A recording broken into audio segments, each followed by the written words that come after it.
Hello everyone, good morning. আমি রূপা। আমার ছোট্ট একটা ব্লগে তোমাদের সবাইকে ওয়েলকাম জানাচ্ছি।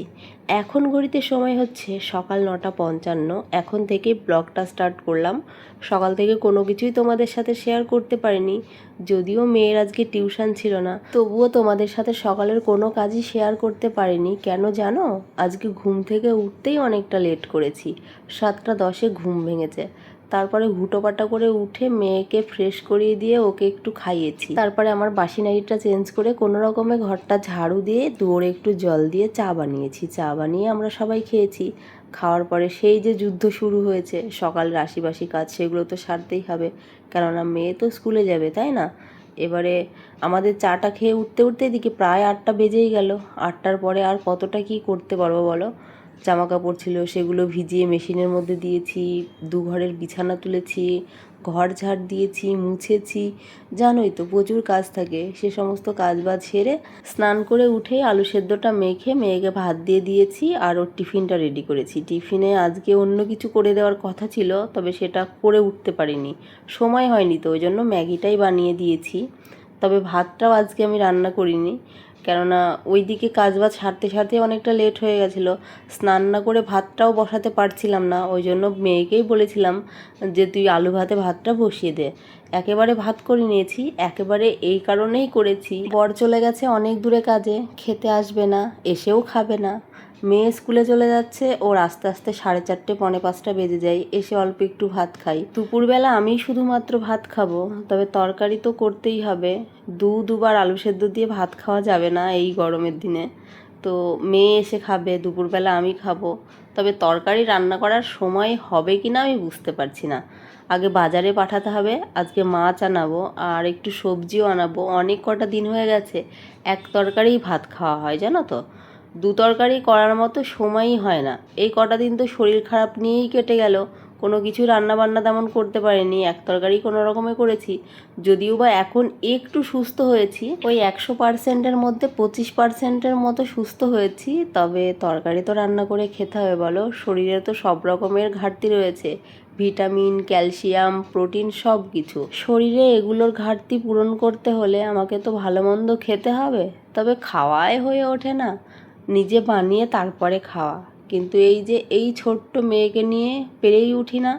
এখন তো কোলের থেকেই নামতে চায় না, শুয়ে থাকলেও সেই পাশে শুয়ে থাকতে হয়। কি করে কি করব বুঝতে পারি না, তবে দেখা যাক কতটা কি করতে পারি। এই যে শ্বশুরমশাই রেডি শেডি হয়ে নিয়েছে, ওদের স্কুলে ছেড়ে দিয়ে একেবারে বাজার করে চলে আসবে। আমার বর তো আজকে অনেকগুলো দিন হয়ে গেছে ও বাজারেই যায় না, ওকে বললেও ও যায় না। এমনিতেই ঘুম থেকে লেটে ওঠে, আর লেটে উঠবেই বা না কেন বলো তো? কত রাত পর্যন্ত ফোন দেখে। এটাও অবশ্য আমারই দোষ বলতে পারো, কেননা আমার কাজবাজ সেরে শুতে শুতে অনেকটা লেট হয়ে যায়। অতটা সময় মেয়েকে ওই সামলায়। এবারে মেয়েও তো সেই ঘুমোতে চায় না, আমি গিয়ে শোবো তারপরে ঘুমাবে, তারপরে ও আবার ফোন দেখে। সারাদিন যেহেতু কাজের মধ্যেই থাকে, ফোন দেখার সময় হয়ে ওঠে না, ওইটুকু সময় তো ফোন দেখবে। তবুও ওকে বলি রাত জেগে ফোন দেখা একদমই ভালো নয়, তবুও ফোন দেখবেই। 12:30 1টা 1:30টাও বেজে যায় কোনো কোনো দিন ঘুমোতে। এবারে তোমরাই বলো, তাহলে তো সকালবেলা ঘুম থেকে উঠতে লেট হবেই। ঘুম থেকে ওঠার পরে ও যে কি তাড়াহুড়ো করে, মানে চাটা খাওয়ারও সময় হয় না কোনো কোনো দিন, সেই বেরিয়ে যায়। এরকম একটা পরিস্থিতি। তোমাদের সাথে গল্প করতে করতে অনেকটাই বেলা হয়ে গেছে, এইসবে রান্না করতে এলাম। সময় তো করেই উঠতে পারছি না, মানে রান্নাটা হচ্ছিলই না। কোনো রকমে মাছ ভাজতে বসিয়ে তরকারি কাটলাম, বাটনা করলাম। এক তরকারিই করব, দু তরকারি করা সম্ভব নয়। ভেবেছিলাম একটু সবজি করব, পটল, মিষ্টি কুমড়ো সব কিছু আনিয়েছি, তবে হয়ে ওঠেনি গো।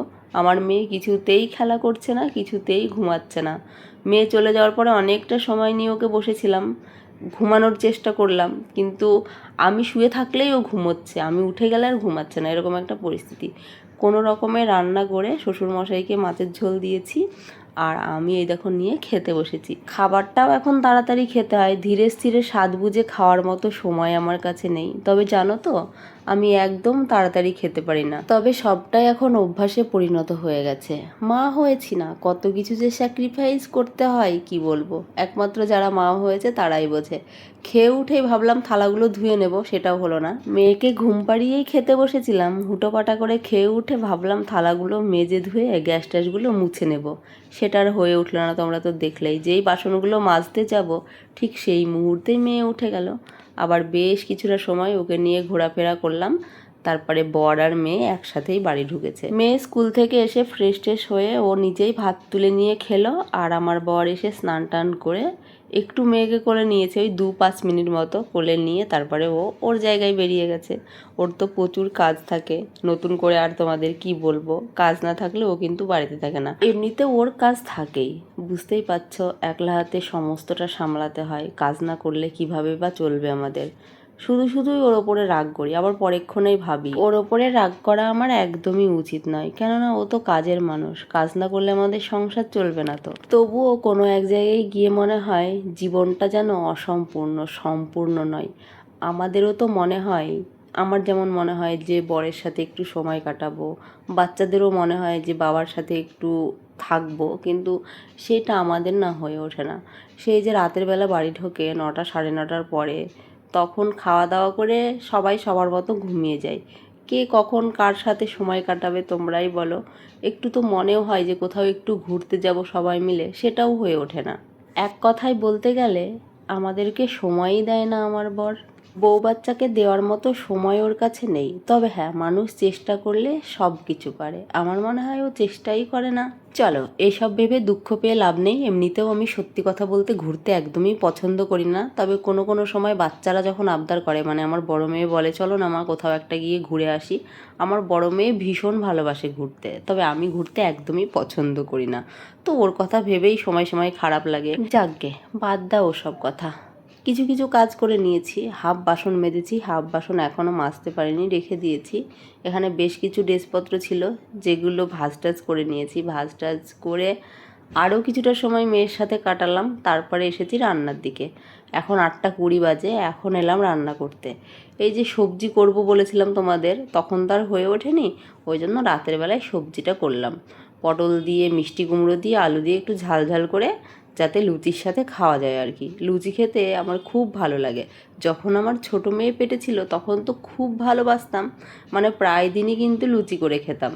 তবে এখন আর সেটা হয়েই ওঠে না। আমার বর আবার বলবে, এই সমস্ত খাবার কেউ কি খায় বলো? এই যে তুমি রুটি লুচি মানে ময়দার জিনিসটা বেশি পছন্দ করো, ভাত খাবে, ভাত খাওয়া ভালো, এই ময়দার জিনিস খাওয়া একদমই ভালো নয়। আসলে কি বলো তো, ওকে তো করতে হবে না। ও পছন্দ করে লুচি খেতে, ও রুটিটা অত পছন্দ করে না, তবে লুচি খেতে কিন্তু ভীষণ ভালোবাসে। তবে লুচিটা করার ভয়েই কিন্তু এই কথা বলছে, কেননা ও ভালো করেই জানে যে ময়দাটাও ওকে মাখাতে হবে, লুচিটাও ওকেই ভাজতে হবে, কেননা সবটা আমার পক্ষে একলা হাতে করা সম্ভব নয়, আমার যেহেতু হাতের প্রবলেম রয়েছে। আর এমনিতেও সারাদিন খাটাখাটনির পরে বাড়িতে এসে এই সমস্ত কাজ করতে কার ভালো লাগবে তোমরাই বলো? পরের বাড়ির কাজ, রূপ দেখে তো আর পয়সা দেয় না, কাজ বুঝে তারপরেই পয়সাটা দেয়। তো চলো, এদিকে লুচি ভাজা প্রায় হয়ে গেছে। তরকারি তো আগেই করে নিয়েছি, গরম লুচির সাথে খাবো বলে গরম সার্ভ করে দিয়েছি। বরের অলরেডি লুচি খাওয়া হয়ে গেছে, আমার মেয়েকে 2টো দিয়েছি, আমার শ্বশুরমশাইকেও দিয়েছি, আর আমিও খেতে বসে গেছি। লুচি ঠান্ডা হয়ে গেলে ভাল লাগবে না খেতে। খাওয়া দাওয়ার পর্ব শেষ করে সমস্ত কাজ করে নিয়েছি, 11টা বেজেই গেছে। আমার মেয়ে কিন্তু এখনও ঘুমোয়নি, ভাবতে পারছো তাহলে? এতটা সময় ওর বাবার সাথেই ছিল, কিছুটা সময় ফোন দেখলো, কিছুটা সময় নিয়ে ওর বাবা ঘুরে বেড়ালো, একবার ছাদে, একবার ঘরে, একবার ওই ঘরে, এরকমই করছিল। এখন ওকে একটু খাওয়াবো, তবে খাওয়াতে পারবো কিনা জানি না। সেই যে বিকেলবেলা খেয়েছে, তারপরে তো আর কোনো কিছুই খাওয়ানো হয়নি। মাঝে সাঝে একটুখানি ব্রেস্ট ফিডিং করে, অন্য কোনো খাবার কিন্তু খাওয়াতে পারিনি। দেখা যাক, রাত্রিতে 11টা বেজে গেছে, খাওয়াতে পারি নাকি। যদি না খেয়ে হয়, রাতের বেলা বারে জেগে যায়, জানো তো, খিদে থাকে তো কী করবে। আর এখন বড় হয়ে গেছে, সেইভাবে ব্রেস্ট মিল্কও নেই যে ওর খেয়ে পেটটা ভরবে। ভারী কিছু না খেলে হয়? বড় হয়ে যাচ্ছে, 7 মাস বয়স হয়ে গেল, না কোনো কিছুই খেতে চাইছে না। দেখো কি দুষ্টুমি শুরু করেছে। ওর চোখ দেখে মনে হচ্ছে যে ও ঘুমোবে, মনে তো হয় না যে ঘুমোবে। প্রত্যেক দিনই এরকম করে, জানো তো, যতক্ষণ আমি না শোবো ততক্ষণও কিন্তু ঘুমায় না। আর কী যে কান্নাকাটি করে তোমাদের কি বলবো। আমাকে চুলটাও এখন আর বাঁধতে দেয় না। আগে তো চুল বেঁধে ঘুমাতাম, চুল না বেঁধে ঘুমোলে না চুলটা রাতের বেলা খুলে যায়, কী যে বিরক্তি লাগে। কিন্তু চুল বাঁধার সময়টাও আমাকে দেয় না। কোনো রকমে থালা বাসনগুলো ধুয়ে এঁটো টেটো পেরে তাড়াতাড়ি শুয়ে পড়তে হয় ওকে ঘুম পাড়ানোর জন্য। দেখো, খাওয়াতে গেলাম, ওকে কিন্তু খাওয়াতে পারিনি। আরও একবার চেষ্টা করতে হবে, একটু না খেয়ে শুলে ও না বারে বারে জেগে যাবে। খিদে পেটে থাকলে কি ঘুম আসে বলো? আমাদের মতো মানুষেরই ঘুম ভেঙে যায়, ও তো ছোটো বাচ্চা। তো দেখতেই পাচ্ছ, ঘড়িতে এখন 11টা পার হয়ে গেছে, 2-3 বেজেই গেছে। তো চলো ওকে এবার একটু ঘুম পাড়াই, কোনো রকমে একটু খাওয়াতে পেরেছি, বুঝলে? তো এবার ঘুম পাড়িয়ে দেবো। এসি চলছে ওইদিকে, দেখো গায়ের ওপরে কোনো কিছুই দিচ্ছে না। ওর কি শীত লাগে না? আমার তাই মনে হয়, আমারই শীত লেগে যায়, তবু ওর শীত লাগে না, ওর শরীর আবার এত গরম। তো চলো আজ তবে এইটুকু থাক, বাকি কথা আবার অন্য কোনো ব্লগে হবে। আজকের মতো ওই পর্যন্ত, সবাই ভালো থেকো, সুস্থ থেকো, টাটা বন্ধুরা, গুড নাইট সবাইকে, লাভ ইউ অল।